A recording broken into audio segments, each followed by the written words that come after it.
안녕하세요. 반갑습니다. 영단기 부산 캠퍼스 손게임 토익 LC 킴벌리입니다. 자, 오늘 8월 달에 두 번째 정기 토익이 시행이 되었습니다.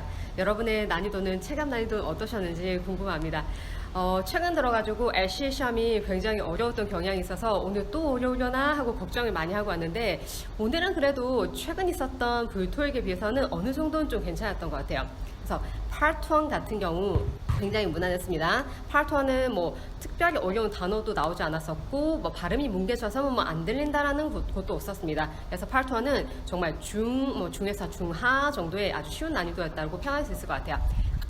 자, 그리고 파트 2 같은 경우에도 뭐 당연히 우회적인 답이 섞였죠, 그렇죠? 하지만 그 정도의 비중, 어느 정도의 비중은 당연히 나오는 정도의 비중입니다. 그래서 최근에 아주 어려웠던 더 많은 큰 비중의 우회적인 답변에 비해서는 비중이 더 크지 않았기 때문에 오늘 파트 2가 어려웠지만 그래도 이 정도면은 풀어줘야 된다라는 난이도, 중상이라고 할 수 있겠지만 크게 어렵지 않은 또 파트 1과 마찬가지로 중의 난이도였던 것 같아요. 자, 그리고 파트 3와 파트 4 같은 경우에는 최근에 불토익에 비해서는 좀 할만했습니다.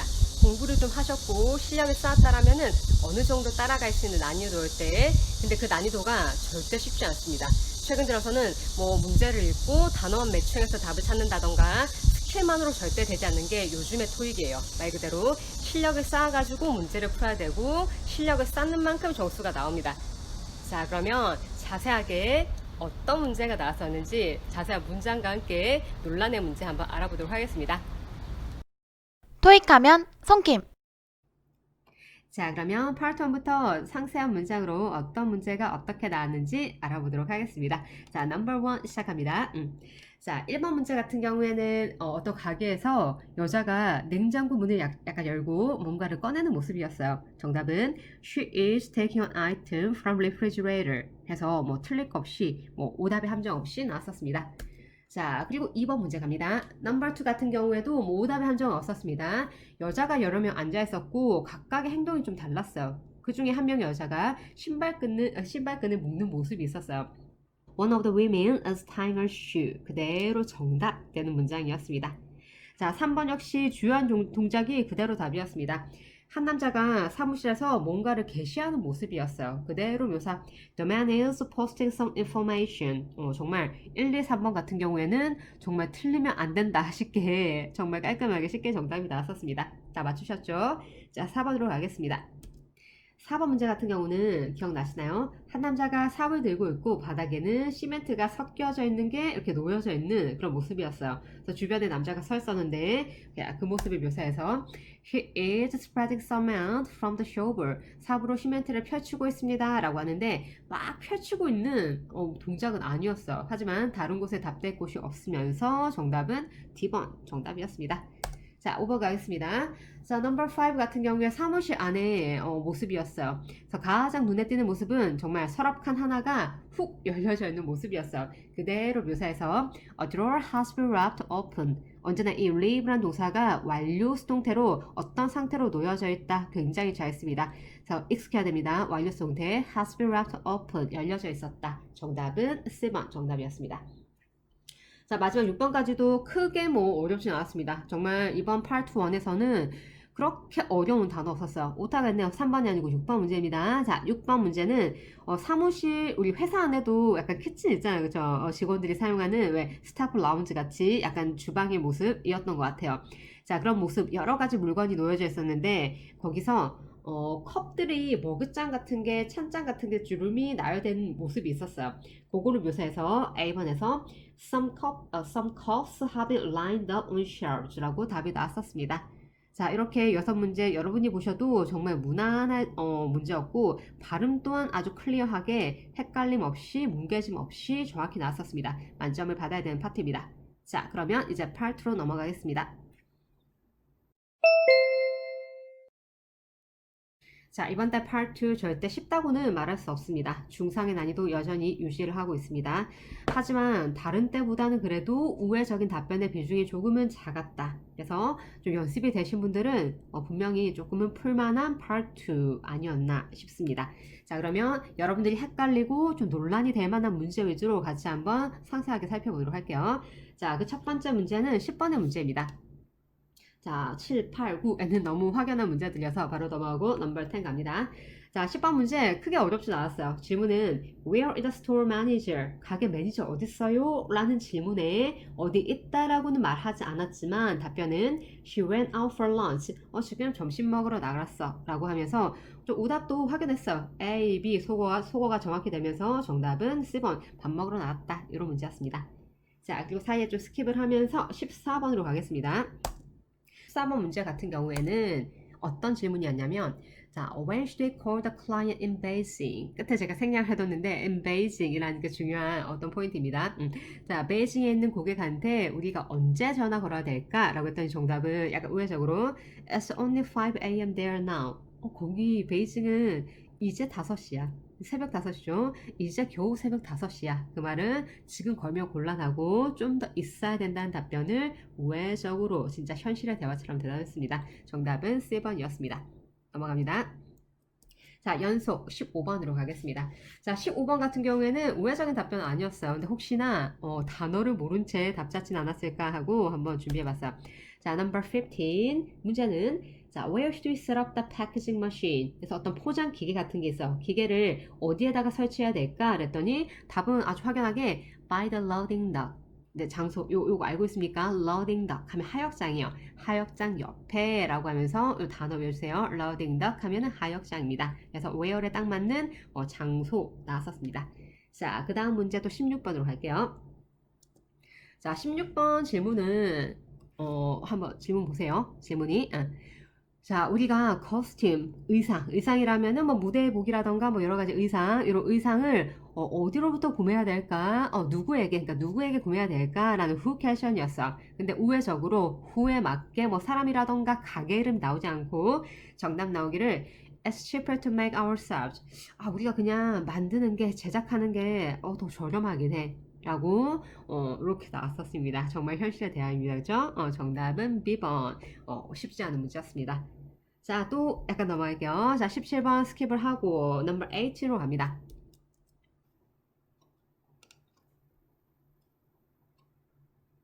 자, 18번 같은 경우에는 어려웠습니다. 정말 속어법 아니면은 이게 답인가? 왜냐면 천천히 생각할 시간도 없고 앞뒤에 상황도 없습니다. 그런 순간에는 이게 답이야? 싶지만 그냥 남는 게 정답인데 일단 질문 볼게요. 자, 질문은 뭐였냐면 제가 끝에 생략을 해둔 곳은 사람 이름이 있었어요. 그래서 Do you have an appointment with 누구누구 이런 거였어요. 그러니까 어떤 사람하고 이름이 났거든요. 어떤 사람하고 약속이 있습니까? 라고 묻습니다. 근데 이 질문하는 거는 누군지 몰라요. 대답이 누가 하는 건지 들어봐야 합니다. 자, 했는데 A번 The event calendar 이벤트 캘린더요. 이렇게 하는 거예요. 이벤트 캘린더요. 이벤트 일정이요. B번에 제가 생각해 둔 곳은 Thanks 이런 말이요. Thanks, I'll be right back. 제가 곧 돌아올게요. A, B가 너무 맞지 않잖아. 그쵸? 그래서 X하고 C번 하고 나왔던 거는 약간의 감탄사를 하면서 Yeah, we are all friends. 우리 전부 친구예요. 이렇게 하는 거예요. 그러니까 A, B가 전부 아니면서 우리 지금 친구여가지고 고객이 아니기 때문에 약속을 안 잡고 왔다는 말인가? 뭐 이런 느낌으로 남는 게 C번 하면서 이제 19 넘어가야 되는 좀 찜찜하게 그렇게 넘어가야 되는 문제였습니다. 잘 맞추셨는지 정말 속어법 중요합니다. 자, 넘버 80 좀 고난이도의 문제였습니다. 자, 그러다가 19, 20, 21번까지는 그래도 질문에 딱딱 맞는 답이 나왔었어요. 그리고 22번으로 한번 가볼게요. 자, 넘버 22 같은 경우에는 우회적이지만 우리가 평상시에 많이 풀어보던 문제 유형입니다. 자, 질문은 어떤 사람 이름이 앞에 나오면서 미즈 존스였나 뭐 존슨이었나 어떤 이름이 나왔어요. 어쨌건 그 사람이 오늘 미팅을 이 사람이 이끄는 거지, 이 사람이 오늘 미팅 하는 거지, 이런 식의 문장이었어요. 그랬더니 정답은 B번에 Actually it's been rescheduled.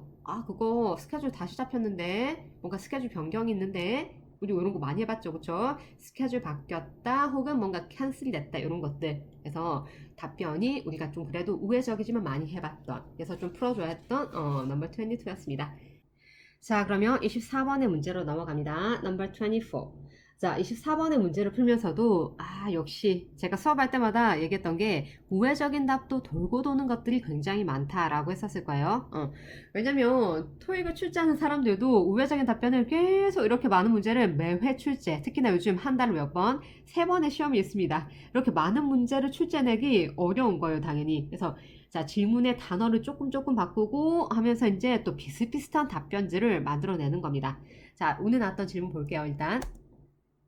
자, 질문이 뭐였냐면, 나왔습니다. 자, 질문의 내용은 이런 거였어. 자, where is museum sculpture exhibit? 그래서 전시회 어디서 합니까? 어떤 전시회, 조각상 전시회 어디서 합니까? 라고 했더니 답변이 어디서 한다 뭐 이런 게 아니라 그냥 I'm going that way now. 나 그쪽으로 가고 있어요. 그 말은 어떤 말? 제가 가니까 follow me, I will show you the way. 내가 길 보여줄게요. 네가 길 알려줄게요. 따라오세요. 이런 말이겠죠. 이런 게 거의 똑같이 나왔었어요. 예전에는 뭐 버스 정류장 근처에 어딨어요? 이렇게 했더니 나 거기 가고 있어요. 그 말도 또 마찬가지 따라오세요. 이런 말이겠죠. 그래서 거의 똑같은 답변들이 돌고 돌기도 한다. 그래서 자, 어떤 질문에 우회적인 답변이더라도 어떤 게 답이 이제 되는가를 찾아주세요. 한 번 더 봐주세요. 소거를 하면서 문제를 푸시고 답을 다 찾고 난 후에는 시간을 가지고 복습을 할 때 이런 문제 이런 답이 나오는구나 라고 생각하고 한 번씩 해보셔야 됩니다. 그래야지 다음에 또 맞추겠죠? 자, 그러면 26번으로 가보겠습니다. 자, number 26. 자, 26번 질문 같은 경우에는 평서문이었어요. 평서문으로 그냥 질문의 요지는 보고서가 unusually 느낌 있죠? usually 반대말 unusually로 너무 길다. 그래서 다른 것들, 이제 다른 보통의 것들과 다르게 너무 길다, 몹시 길다 강조가 된 거죠. 그래서 리서치 리포트가 너무 깁니다. 그냥 양이 길다는 거예요, 그렇죠? 했더니 답하기를 I typed the summary. 내가 summary 요약 그거 타이핑 쳐놨는데. 그러니까 긴 원본 같은 게 있으면은 메인이 있으면은 summary 내가 타이핑 해놨다. summary도 있다 라는 겁니다. 길지만 summary가 있다. 정답은 그냥 B1이었습니다. 자, 그 다음 문제 또 가봅시다.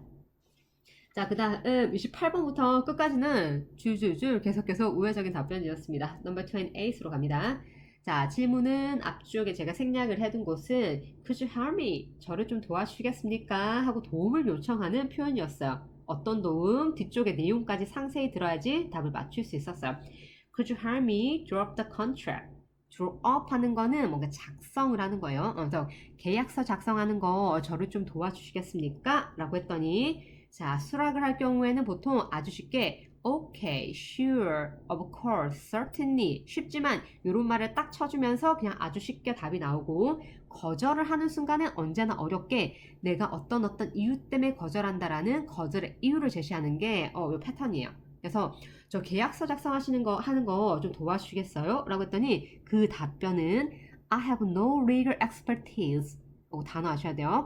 expertise 발음도 역시 아셔야 됩니다. 자, expertise는 뭡니까? 전문 지식이죠. 저 법률 관련해서는 전문 지식이 전혀 없어요. 그 말은 도와주고 싶어도 도와줄 수 없다라는 거절의 구체적인 이유를 댄 거예요. 그래서 A번 같은 답을 들을 때 아주 빠르다 동그라미 아니면 A번 세모 가시고 자, B스를 속어 가시면서 정답을 정확히 찾아야 되는 문제였습니다. 자, 거절할 때 어떻게? 자, 내가 거절하는 상세한 이유를 답한다. 기억을 하십시오. 중요합니다. 자, 그 다음 29번 가겠습니다.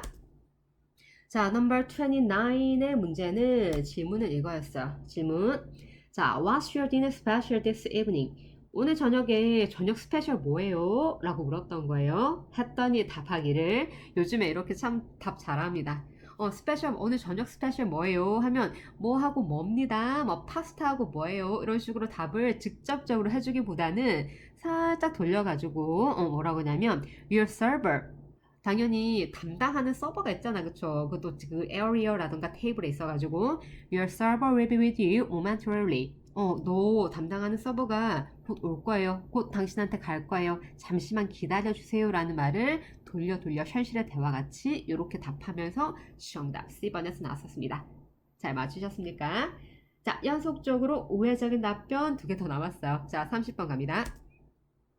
자, 30번 질문 이렇게 자, 제가 요약해 놓은 거 한번 보시고 자, 질문은 이런 거였어. Have you signed up? 신청 등록했어? 뭐 하는 거에 있어서 to access your medical record online. 너 메디컬 레코드에 온라인으로 접근할 수 있게 이용할 수 있게 하는 거 그거 신청 등록해놨어 라고 했더니 답변은 yes, no는 거의 대답하지 않습니다. 그치? 그냥 하는 말이 it's not required, is it? 그냥 반문하는 거였어. 그거 꼭 해야 되는 건 아니지? 이런 식의 답변이었습니다. 반문은 언제나 답에 아주 정답에 큰 포인트가 있죠. 정답 A번이었습니다. 자, 그러면 이번 때 마지막 문제 31번 number 31으로 가겠습니다. 자, 질문은 이런 문제였어요. 부정의문문. 자, 질문은 Didn't the office manager order more company letterhead? 자, 단어 자, 끝에 있는 letterhead라고 하면은 편지지인데 왜 회사 대기업 같은 경우에는 자기만의 편지지가 있잖아, 그쵸? 회사의 로고라던가 뭐 회사의 뭐 주소 같은 거 넣어가지고 만드는 요런 편지지를 letterhead라고 해요. 그래서 질문 자체가 자, 사무실 매니저가 회사 letterhead 그런 편지지 그거 더 주문해 놓은 거 아니었어? 라고 하는 거예요. 자, 부정의 어감을 빼고 그냥 해석하는 게 답변. 우리 왜 부정 의문문은 yes, no 답변이 한국말하고 뭔가 거꾸로 되고 일치 안 하는 것 때문에 부정의 어감을 빼고 해석하세요 라고 하는 강사들도 많이 있어요. 하지만 분명히 부정의 어감에는 어감이라는 게 있고 그거를 살려야지 요즘에는 우회적인 답변을 더 찾기가 쉬워지는 겁니다. 질문 자체가 매니저가 letterhead 더 주문했던 거 아니에요? 그래서 주문해 놓은 줄 알았는데 지금 안 보이는 거예요. 지금 이런 상황. 그럴 때 부정을 더 많이 쓰잖아요. 이런 어감의 문장을 그렇죠. 그런 거 느끼셔야 됩니다. 매니저가 letterhead 더 주문해 놓은 거 아니에요? 라고 했더니 대답하기를 또 yes, no는 뭐 하지 않습니다. 거의 하지 않죠. 답하기를 I have some that you can use. 네가 필요하면 네가 좀 사용할 수 있는 거 내가 좀 가지고 있어. 여분이 있다는 말이겠죠. 나 좀 있어. letterhead가 약간 있어. 그래서 지금 질문한 사람이 필요해서 묻는구나라는 이런 상황을 판단하고 답하는 사람은 네가 사용할 수 있는 거 나 좀 가지고 있어 라고 대답을 하는 게 답이었습니다. 그래서 부정의 어감을 약간 넣어서 해석하면은 조금 더 오히려 쉽게 답을 찾을 수 있습니다. 자, 그런 거 기억하시고 자, 이렇게 또 자, 파트 1, 2 두 군데 파트에 있어서 아주 정확하고 상세하게 어떤 답이 나왔는지 알아봤습니다. 자, 당연히 뭐 몇 개를 맞고 틀리고 지금 오늘 시험 쳤던 거에 있어서 점검도 중요합니다. 하지만 지금 이런 풀이가 다음 시험에 또 도움이 될 수 있도록 자, 제가 중간에 드리겠죠? 우회적인 답변도 계속 돌고 도는 질문들이 있어요. 자, 약간씩의 단어만 바꿔서 나오는 것들이 있습니다. 그래서 이런 질문에 이렇게 나오는 것들이 답에 연결이 되는구나. 그래서 동그라미 혹은 최소한 어떤 답들의 세모가 될 수 있게 어떨 때는 답의 느낌이 없어서 너무 우회적인 것들이 X 하고 나면 답이 A, B, C 아예 자체가 막 없어 이런 경우가 있죠. 그렇죠? 그런 문제가 생기지 않도록 질문과 답변을 다시 한번 잘 보시고 연결해서 요즘 토익의 파트 2는 이렇구나 이런 거를 잘 정리를 해주세요. 자, 그러면 일단 오늘 시험 치신 거 너무너무 수고하셨고 대박 나기를 바라면서 자, 우리는 또 다음에 만나도록 할게요. 자, 그럼 여기까지 부산 영단기 송김토익 LC 킴버리였습니다. 감사합니다.